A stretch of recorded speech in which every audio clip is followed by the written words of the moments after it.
Assalamualaikum warahmatullahi wabarakatuh. Selamat pagi semuanya. Kami dari kelompok 7 akan memaparkan materi mengenai penilaian survei. Sebelumnya anggota kelompok kami yang pertama ada Fitrian Puji Arifah dengan NPM 191010 4121. Lalu ada Bagus Imam Akmal dengan NPM 191010 4122. Lalu ada Krisnanda Kurnia P dengan NPM 1910104124. Kemudian ada saya sendiri Nabila Guna dengan NPM 1910104125 dan ada Arimbi Fauzia dengan NPM 1910104128. Survei surat. 3 faktor utama dalam menyoroti penurunan metode survei surat dalam akuntansi manajemen menurut Diong pada tahun 1996. Hal 655 yakni minat yang berkembang pada bentuk penelitian alternatif yang dapat menyediakan sumber data yang lebih kaya, meningkatnya kesulitan memiliki studi survei surat yang diterbitkan dalam jurnal-jurnal utama yang direferensikan, keraguan tentang kegunaan peneliti survei dalam akuntansi karena telah gagal menghasilkan pengetahuan yang komprehensif tentang praktik akuntansi dan pengendalian, meskipun 25 tahun mencoba melakukannya.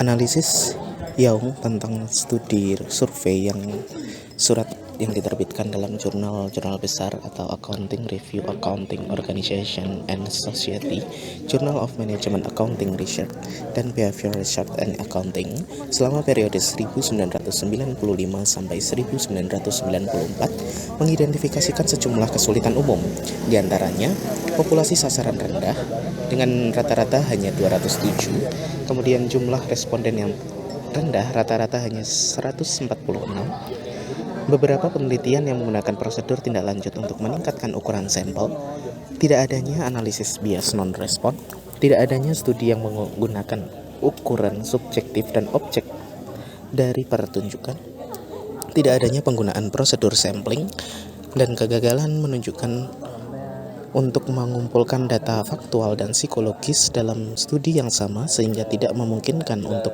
menghubungkan praktik dengan variabel perilaku. Kegagalan tersebut menimbulkan kesan bahwa penelitian survei jarang merupakan penelitian yang baik dan oleh karena itu hanya diperlengkapi untuk publikasi di outlet paling bergengsi.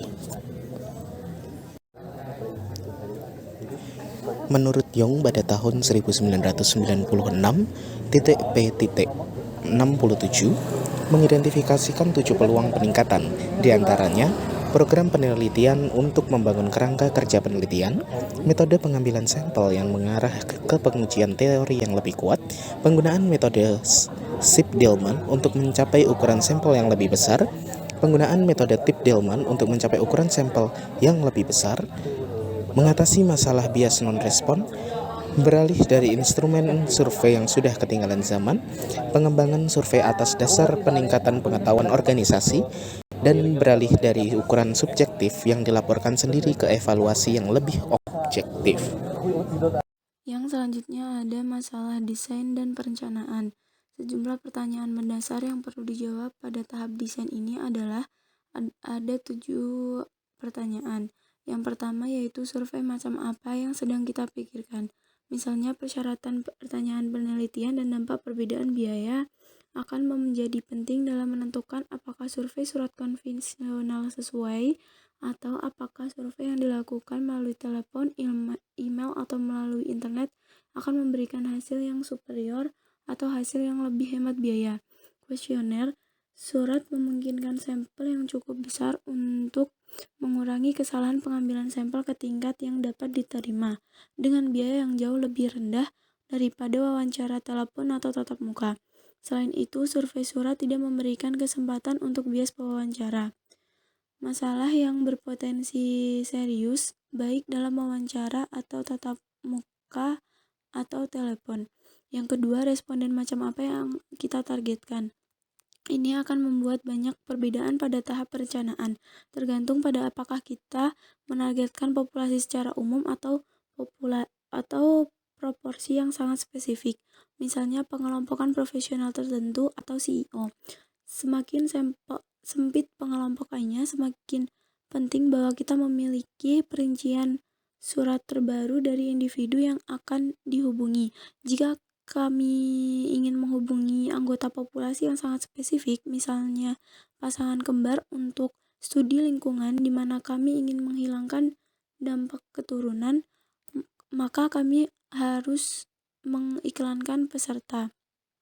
Yang ketiga, pertanyaan apa yang ingin kita jawab. Ini mungkin tampak jelas, tetapi dalam hal ini akan membantu kita untuk berhati-hati dalam menentukan pertanyaan penelitian dan hipotesis untuk mengarahkan tanggapan yang diharapkan. Terlalu sering dalam makalah penelitian dan disertasi tampak bahwa survei telah dilakukan terlebih dahulu, mungkin karena ketersediaan akses yang oportunistik tanpa pertanyaan penelitian yang benar-benar dipikirkan. Ini dengan cepat menjadi jelas ketika kunci pertanyaan yang seharusnya ditanyakan adalah ditemukan tidak ditanyakan dalam pertanyaan penelitian yang dikembangkan selanjutnya. Roberts tahun 1999 menyarankan bahwa praktik terbaik dalam pengembangan instrumen dan kuesioner menentukan bahwa tinjauan ekstensif terhadap instrumen terkait dilakukan terlebih dahulu dan di mana instrumen perlu dibuat atau diadaptasi untuk tujuan tertentu. Pengujian percontohan diperlukan untuk mengatasi masalah relevansi dan susunan kata. Yang keempat, ada kategori respon apa yang kita renungkan. Misalnya, apakah kita meminta pendapat, penilaian, atau pengetahuan? Apakah kita menetapkan pertanyaan yang tertutup, seperti memerlukan ya atau tidak, tanggapan skala Likert, atau jawaban jenis centang kotak, atau pertanyaan terbuka yang memungkinkan tanggapan naratif yang dipertimbangkan. Misalnya, jika kita ingin mengharapkan tanggapan naratif, maka kita harus memberi responden ruang yang cukup untuk memberikannya. Jika kita memiliki surat massal, kita memerlukan sistem pengkodean yang efisien untuk menangani semua pertanyaan tertutup. Jika kita meminta pengetahuan, maka pertanyaan harus mengacu pada hal-hal yang secara wajar dapat kita asumsikan diketahui oleh responden tanpa harus mencari tahu atau mencari detailnya.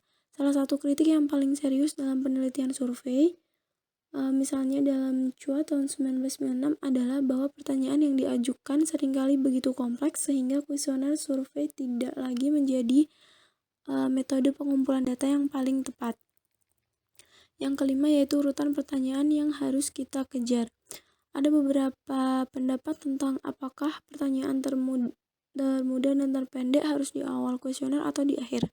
Beberapa penulis seperti Parker tahun 1992 menyarankan bahwa pertanyaan pendek dan mudah harus digunakan di awal, yang mengarah ke pertanyaan paling penting di tengah survei, diikuti oleh pertanyaan yang relatif lebih pendek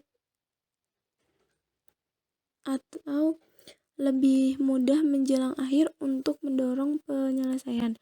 Dari seluruh dokumen survei, misalnya pada Bryan tahun 2001 halaman 117 menunjukkan bahwa pertanyaan awal harus jelas, relevan dengan topik penelitian dan tidak harus mengatasi masalah pribadi seperti usia, pengalaman, dan latar belakang pendidikan. Pada tahap ini, kita juga harus mempertimbangkan apakah akan ada efek urutan, yaitu apakah kita akan menghasilkan jawaban yang berbeda dengan mengurutkan pertanyaan secara berbeda. Jika kita berpikir bahwa hal ini mungkin terjadi, kita harus menjalankan kembali survei dengan audiens percontohan yang lebih kecil untuk menentukan apakah ketakutan kita dapat dibenarkan atau tidak.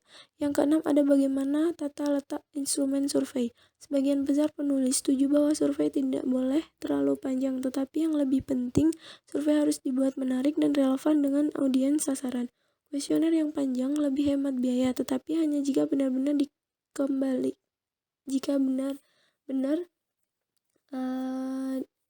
dikembalikan. Panjang optimal tergantung pada format instrumen survei. Misalnya, keinginan untuk meninggalkan ruang kosong, atau persyaratan untuk menyediakan celah untuk masukan naratif, tetapi biasanya tidak boleh lebih dari 4 halaman untuk populasi umum.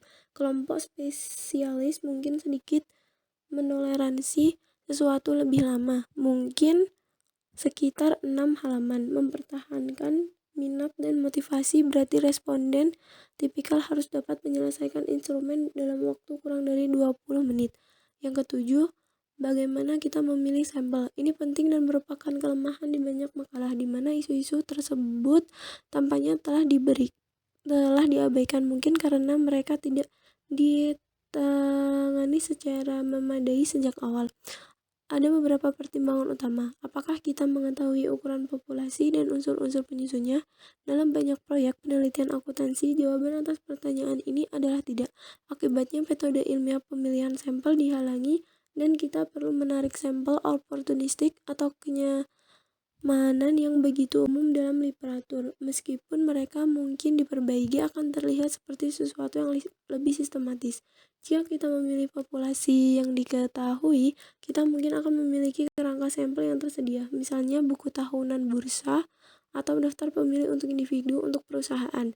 Kami kemudian dapat mengambil sampel secara acak dari populasi ini, mungkin menggunakan generator angka acak, atau memilih setiap item ke N untuk memberikan urutan sampel yang diperlukan, atau membuat stratifikasi populasi sesuai dengan karakteristiknya. Untuk memastikan bahwa kami memberikan sampel yang representatif, ada rumus matematika untuk menghitung ukuran sampel yang diperlukan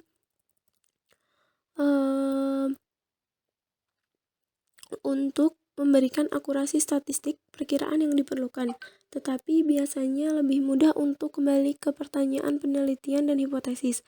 Kita harus dapat menentukan pengujian yang ingin kita lakukan dan jumlah cara data akan dibagi. Kami dapat mengidentifikasi semua analisis dan kami ingin setidaknya 10 atau 20 item di masing-masing untuk memberi kami kepercayaan dalam melakukan uji statistik yang dilakukan. Jika kami tidak dapat menyelesaikan masalah pesanan secara memadai pada tahap uji coba survei, maka persyaratan untuk beberapa versi instrumen akhir akan memperluas ukuran sampel yang diperlukan dengan kelipatan yang sama. Misalnya, kami tidak ingin berada di posisi di mana kami ingin menguji efek gender, katakanlah dengan data individu, dan kemudian menemukan bahwa kami memiliki terlalu sedikit perempuan dalam sampel, yang terjadi lebih sering daripada yang seharusnya dengan data akuntansi. Demikian pula ketika menguji efek industri dengan data perusahaan, kami mungkin memiliki terlalu sedikit perwakilan retail, meskipun dengan beberapa negara, misalnya Australia dan Selandia Baru, populasi itu sendiri mungkin tidak cukup besar untuk menghasilkan sampel yang diperlukan untuk melakukan pengujian semua hubungan yang diinginkan. Baik, untuk selanjutnya di sini saya akan menjelaskan tentang uji coba percontohan. Uji coba instrumen survei yang ekstensif sangat penting untuk menentukan bahwa instrumen tersebut mampu menghasilkan tanggapan yang diperlukan dari audiens sasaran. Instrumen percontohan harus berupa draft lanjutan dari dokumen yang cukup mewakili perkembangan penelitian dari konsep abstrak melalui perkembangan konstruksi yang valid untuk identifikasi pertanyaan individu yang dapat diandalkan. Ada beberapa isu penting yang akan muncul. Yang pertama, pertanyaan harus jelas, sederhana, dan mudah dipahami. Kemudian yang kedua, pertanyaan dan surat pengantar harus ditujukan pada sudut pandang responden sehingga jelas, relevan dengan khalayak sasaran. Kemudian yang ketiga, setiap jargon atau terminologi industri yang digunakan harus spesifik teknologi untuk meningkatkan tingkat respon. Kemudian yang keempat, pemilihan kata harus berhati-hati, hindari bahasa gaul, singkatan, dan apapun istilah yang dengan makna yang berpotensi ambigu. Kemudian yang kelima, tidak boleh ada pertanyaan berlaras ganda, karena jika lebih dari satu jawaban, tampaknya dicari kebingungan akan terjadi. Kemudian lanjutannya yang keenam, negatif ganda harus dihindari karena akan sering disalahpahami. Kemudian selanjutnya, Pergantian kata harus digunakan untuk mencegah responden dari mencentang kotak sebelah kanan. Tanpa berpikir, katakanlah tanpa memberikan referensi yang tepat untuk arti pertanyaan yang tepat. Kemudian selanjutnya 8.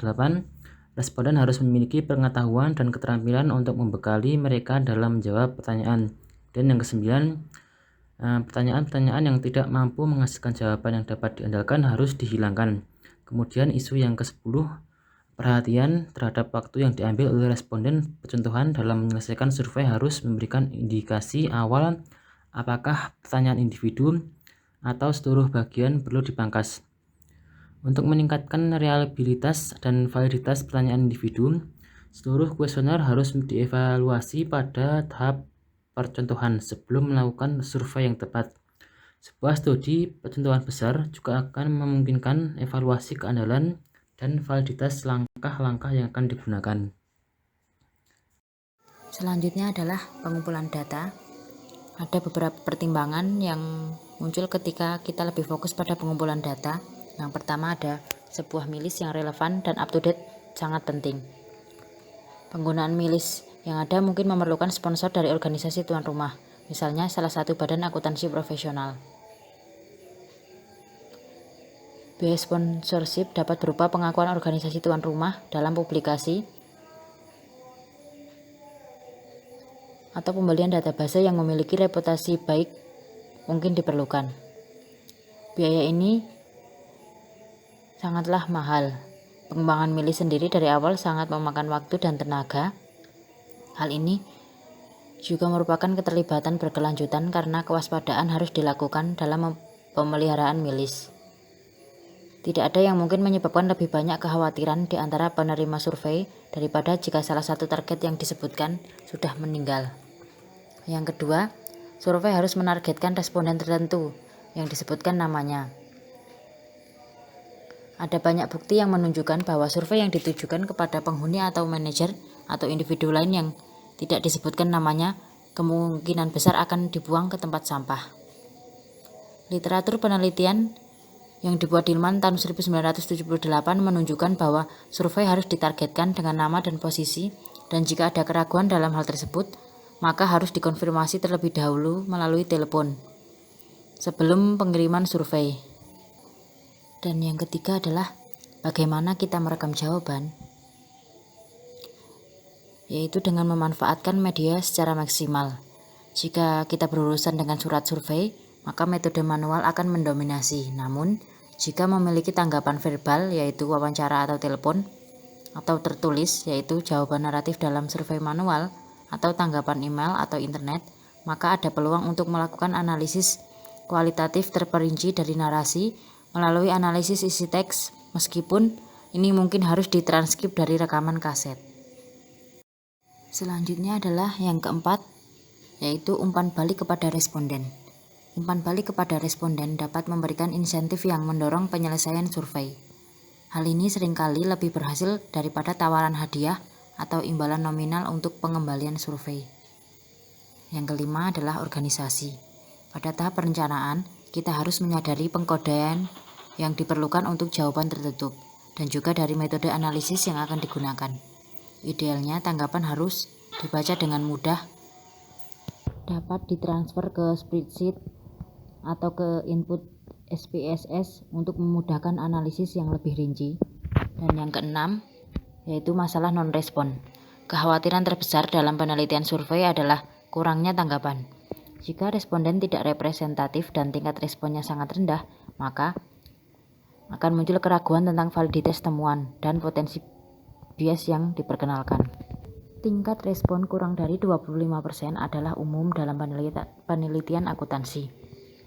Pertanyaan yang sulit untuk jawabannya adalah apakah responden berbeda secara signifikan dengan non-responden.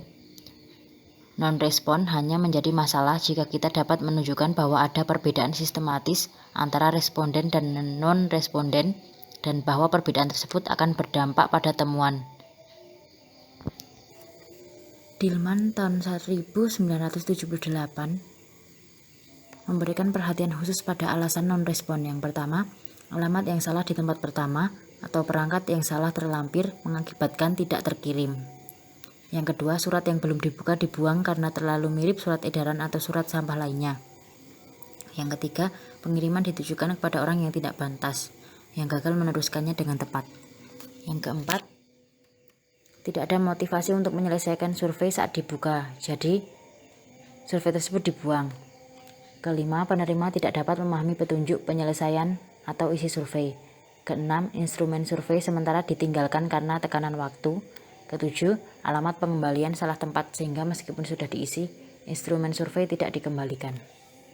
Selanjutnya adalah kesalahan pengukuran.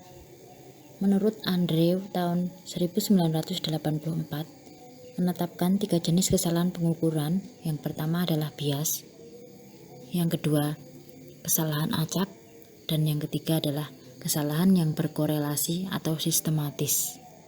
Andrew menyarankan bahwa desain nair pertanyaan yang lebih baik akan membantu mengatasi efek paling serius dari kesalahan ini, termasuk penggunaan kategori skala jawaban yang banyak. Kedua, opsi tidak tahu jika sesuai. Ketiga, menjaga jumlah item yang dikelompokkan bersama. Keempat, penggunaan pertanyaan skala komparatif jika memungkinkan untuk memberikan dasar penilaian eksplisit. Kelima, penggunaan skala penilaian linear dengan hanya kategori ekstrim yang diberi label. Enam, perhatikan panjang pengantar dan pertanyaan. Ketujuh adalah memposisikan pertanyaan yang mudah dan kurang penting di awal dan akhir kuesioner. Selanjutnya adalah ukuran keandalan. Apabila ingin menarik kesimpulan yang valid tentang hubungan yang sedang diselidiki, penting bahwa ukuran variabel dapat diandalkan dan valid. Timbangan multi-item lebih disukai daripada skala item tunggal karena 2 alasan utama. Yang pertama, banyak konstruksi mewakili konsep yang kompleks, dan kompleksitas ini lebih banyak ditangani dengan mengajukan lebih dari satu pertanyaan. Dan alasan kedua, sejumlah item terkait dapat meningkatkan validitas karena kemungkinan bahwa pertanyaan individu dapat disalahartikan atau disalahpahami, atau mungkin berisi pembalikan kata yang terlewat. Ada beberapa metode yang umum digunakan untuk mengukur keandalan. Yang pertama ada uji ulang koefisien keandalan, yaitu instrumen yang sama diselesaikan 2 kali oleh satu kelompok individu dalam periode waktu yang singkat. Korelasi yang tinggi antara tanggapan menunjukkan keandalan, tetapi hasil kedua kali mungkin telah dipengaruhi oleh penyelesaian pertama. Yang kedua ada koefisien keandalan split half. Instrumen diselesaikan oleh satu kelompok dan korelasi diukur antara 2 bagian instrumen. Biasanya antara yang pertama dan terakhir untuk menguji efek kelelahan.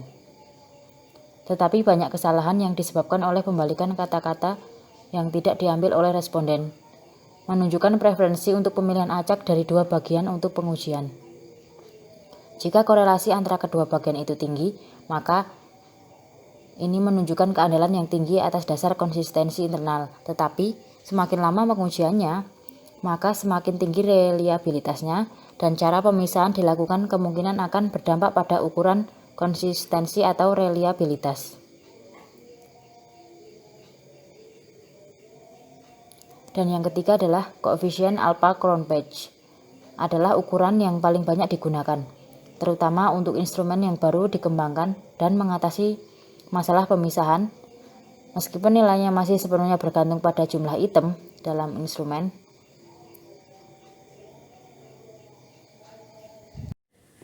Submateri selanjutnya adalah metode wawancara, di mana dalam sebuah penelitian, metode wawancara ini mempunyai peluang yang lebih besar untuk menanggapi masalah yang lebih kompleks dan luas daripada dengan melakukan survei surat konvensional.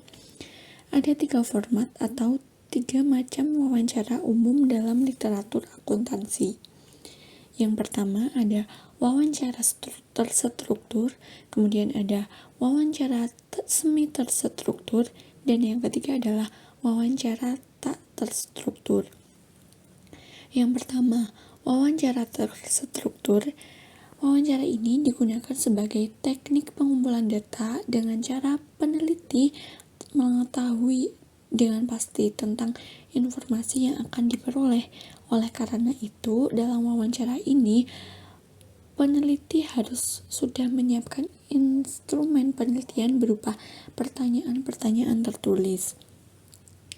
Kemudian yang kedua adalah wawancara semi terstruktur, di mana jenis wawancara ini sudah termasuk dalam kategori in-depth interview, di mana dalam pelaksanaannya lebih bebas bila dibandingkan dengan wawancara terstruktur. Tujuan dari permasalahan jenis ini adalah untuk menemukan permasalahan secara lebih terbuka, di mana yang diajak wawancara diminta pendapat dan ide-idenya. Kemudian, dalam melakukan wawancara, peneliti perlu mendengarkan dan mencatat apa yang dikemukakan oleh informan atau yang diwawancarai. Kemudian yang ketiga adalah wawancara tak terstruktur, di mana wawancara tidak terstruktur ini adalah wawancara yang bebas, di mana peneliti tidak menggunakan pedoman wawancara yang sudah tersusun secara sistematis dan lengkap untuk pengumpulan datanya, tapi pedoman yang digunakan adalah hanya berupa garis-garis besar dalam permasalahan yang akan diteliti. Kemudian dalam proses wawancara ini ada beberapa bidang yang menjadi perhatian yang mungkin muncul yang menyebabkan hasil dari proses wawancara ini dipertanyakan. Yang pertama adalah ada pertanyaan dengan kata-kata yang buruk dapat menyebabkan kebingungan atau kesalahpahaman di antara orang yang diwawancarai. Kemudian yang kedua adalah masalah memori di antara orang yang diwawancarai dapat membuat tanggapan instan tidak bertanggung jawab. Kemudian yang ketiga adalah masalah mungkin timbul dalam pencatatan dalam pemrosesan tanggapan. Kemudian yang keempat ada bias non-tanggapan dapat muncul seperti halnya dengan survei surat, tetapi penolakan diperarah oleh ketidakhadiran. Dan masalah yang akan muncul yang terakhir adalah pertanyaan mungkin diajukan dengan cara yang tidak konsisten atau pewawancara tertentu mungkin berperilaku berbeda dari waktu ke waktu dan di antara responden. Kemudian ada beberapa kode etik orang yang diwawancarai dalam menandatangani pada penyelesaian wawancara untuk memverifikasi isi tanggapan. Poin-poin khusus tersebut meliputi yang pertama, identifikasi pewawancara yang jelas. Kemudian orang yang diwawancarai harus menyadari bagaimana dan mengapa mereka dipilih untuk diwawancarai. Yang ketiga, kerahasiaan dan anonimitas tanggapan harus ditekankan. Kemudian ada partisipasi sukarela sangat penting sehingga orang yang diwawancari bebas untuk menarik kerjasama mereka setiap saat. Dan yang terakhir adalah harus ada kesempatan bagi orang yang diwawancarai untuk mengajukan pertanyaan kepada pewawancara. Sekian pemaparan dari kelompok kami. Kurang lebihnya mohon maaf. Wassalamualaikum warahmatullahi wabarakatuh.